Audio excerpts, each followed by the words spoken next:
Drama politik Timur Tengah makin panas. Israel resmi menolak rencana keterlibatan tentara Turki dalam pasukan internasional yang bakal memantau gencatan senjata antara Israel dan Hamas di Gaza. Penolakan ini disampaikan langsung oleh Menteri Luar Negeri Israel Gideon Sa'ar pada Senin 27 Oktober 2025. Ia menegaskan bahwa ide pasukan Turki di Gaza sama sekali tidak masuk akal. Alasannya pertama, karena Turki dianggap terlalu dekat dengan Hamas. Kedua, karena Presiden Recep Tayyip Erdogan sudah lama punya hubungan panas dengan Israel. Israel bahkan sudah menyampaikan sikap penolakannya ini langsung ke pihak Amerika Serikat yang menjadi pendukung utama rencana perdamaian di Gaza.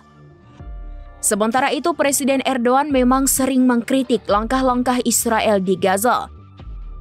Ia bahkan pernah menuduh Israel melakukan genosida dan menyamakan Perdana Menteri Benjamin Netanyahu dengan Adolf Hitler. Hubungan dua negara ini pun makin renggang, dan kini penolakan terhadap pasukan Turki di Gaza makin menegaskan ketegangan di antara keduanya. Belakangan Ankara juga makin vokal di forum internasional untuk menekan Israel agar menghentikan agresi di Gaza. Turki bahkan berencana mengirim bantuan kemanusiaan dan mendukung investigasi internasional atas dugaan kejahatan perang yang dilakukan Israel. Sementara di sisi lain, sejumlah negara Arab dan Eropa mulai menimbang keterlibatan mereka dalam pasukan perdamaian ini.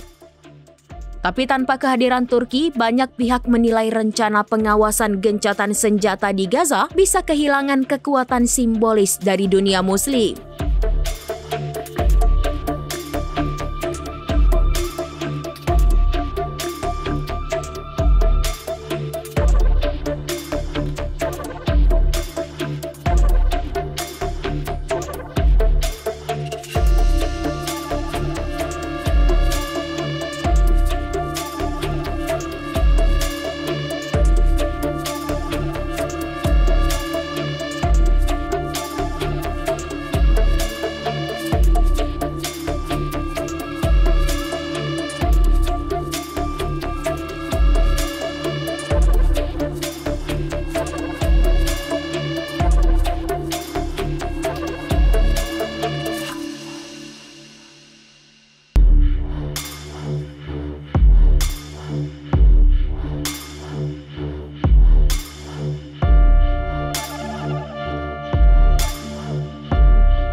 Download Tribun X sekarang, menghadirkan lokal menjadi Indonesia.